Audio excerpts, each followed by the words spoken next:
The next day, he felt much more refreshed. Little did he know that this decision would inadvertently open a Pandora's box of eerie and terrifying events. As time passed, it was now late autumn and early winter. Beijing's winters can be quite uncomfortable with a dry and biting cold. Wang's apartment had central heating, so it wasn't cold inside, but it was particularly dry. He even bought a humidifier to keep the air moist at home, fearing that the wooden furniture might crack and get damaged in such dry conditions.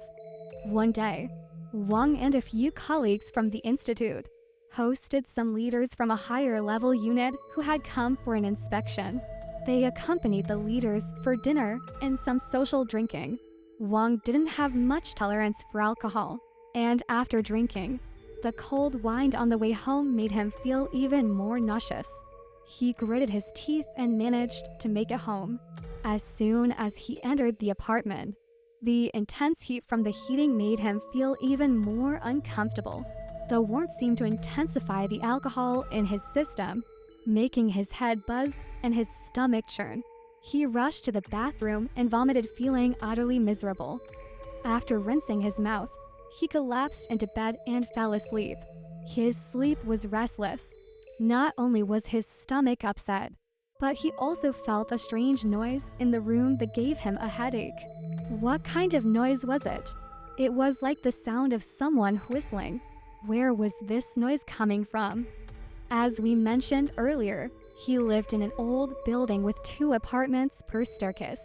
Between the 2 apartments, there was a courtyard outside the kitchen window. This design had a flaw. When the wind blew strongly, it could create a draft in the courtyard, producing a whistling sound. That night, there was a strong wind, just the right intensity to create this whistling noise. It was intermittent but persistent, making Wang very uncomfortable. As he tossed and turned, his attention was entirely on the noise, which kept him from sleeping soundly. The alcohol made him feel even worse as he kept shifting in bed, unable to find any relief. After what felt like a long time, he suddenly jolted awake. He was lying on his back, and as he tried to move, he realized he couldn't. It was as if something was pressing down on him. He knew immediately what was happening: sleep paralysis. He was certain he wasn't dreaming. The sensation of being pinned down made him panic, and his first instinct was to open his eyes. He could open his eyes and move his eyeballs, but the rest of his body, including his fingers, was completely immobile. For Wang, opening his eyes was the worst decision he could have made at that moment. What he saw next almost shattered him completely, because he had felt so miserable when he came home. He hadn't bothered to close the curtains. Lying in his position, with the moonlight and street lights shining through the window, he saw something that terrified him. Directly above the large black wardrobe, hanging from the ceiling, was a woman with long hair, dressed in a light blue nightgown. How did he know it was a woman? He couldn't see her face, but judging from the figure, the clothing, and the hair, he was certain it was a woman. She was suspended in mid-air, her back pressed against the large black wardrobe, with her arms and legs hanging naturally downward. Her hair covered her face entirely, and her head seemed to be lowered, obscuring her features. Wang was utterly terrified. He could hardly believe his eyes. From his position, he couldn't see whether there was a rope around the woman's neck, but the wardrobe was flush against the ceiling. How could she be hanging there? There was no time to think about it. He felt his pores open wide in fear, and his eyes began to stream with tears uncontrollably. Through his tear-blurred vision, he saw the woman start to move. How did she move? Her head slowly lowered, lower and lower, until her hair and the back of her head were almost touching the ground. Gradually, her neck and body formed an angle that no normal person could achieve. Then a more horrifying sight appeared. As Wang's gaze followed the woman's head downward, he noticed something odd about her dangling feet. He was looking at the solace of her feet. he suddenly realized that the woman was hanging upside down, with her back facing him and her face pressed against the wardrobe. That's why he saw the solace of her feet. This meant that she wasn't lowering her head. She was actually tilting it backward. The realization made Wang's mind reel. This was too terrifying. Since her face was covered by her hair, he couldn't see it. He had mistaken, when in fact she was tilting it backward. If she was tilting her head back to such an extreme angle, it would be impossible for a living person to do so. The woman's head tilted further and further back, until it seemed to touch the back of her neck, like a kettle lid flipped backward. Her head was tilted back by 180 degrees. The muscles on the front of her neck and her cervical vertebrae must have snapped, leaving only a thin layer of skin holding her head in place. At this point, the woman's entire face was revealed in reverse. Good heavens, that face could hardly be called human. By the moonlight and streetlight, Wang saw that the woman had no eyelids, no nose, and no lips, only two protruding, bloodshot eyeballs and a rows of stark white teeth. The rest of her face was pockmarked and scarred, as if she had suffered severe burns, making her unrecognizable. After tilting her head back to the maximum angle, the woman stopped moving. Her face, with the eyes at the bottom and the teeth at the top, was now upside down, staring at Wang. He was completely immobilized, unable to scream or shout. He wished he could just faint from the terror. His mind was crystal clear, and the overwhelming fear felt like needles piercing every part of his body. It was the most terrifying torment. With no other choice, he could only close his eyes and leave it to fate. After being subjected to this extreme fear for what felt like an eternity, suddenly, the whistling wind in the courtyard stopped, and the room became eerily quiet.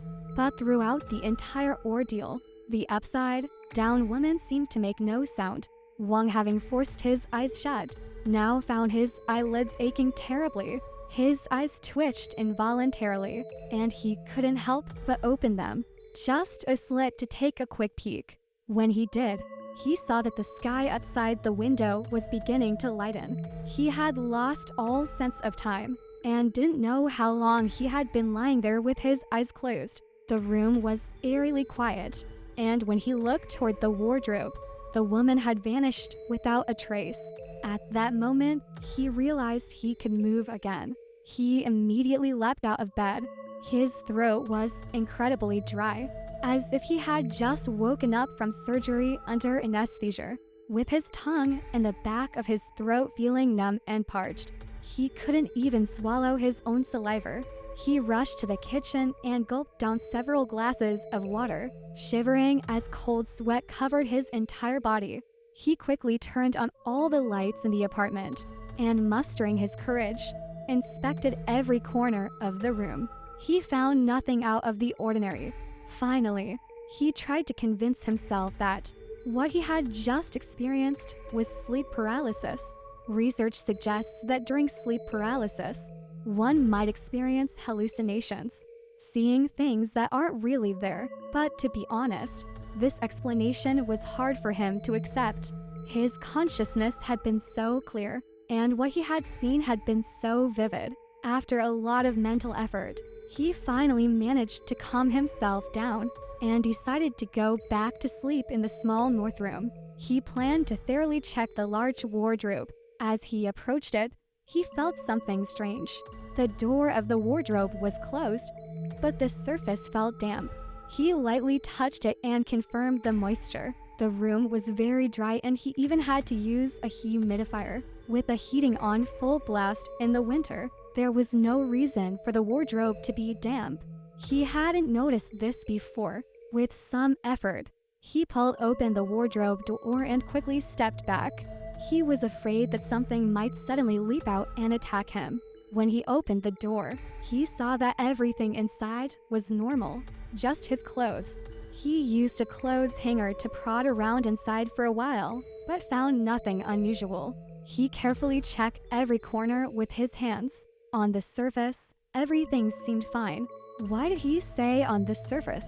When he examined the wardrobe more closely, he noticed something odd. The depth of the wardrobe seemed different. When viewed from the outside compared to the inside, the wardrobe was quite wide, and the depth appeared significantly greater from the outside than from the inside. This meant that there was a thick enclosed space between the back of the wardrobe and the wall. He hadn't paid attention to this before.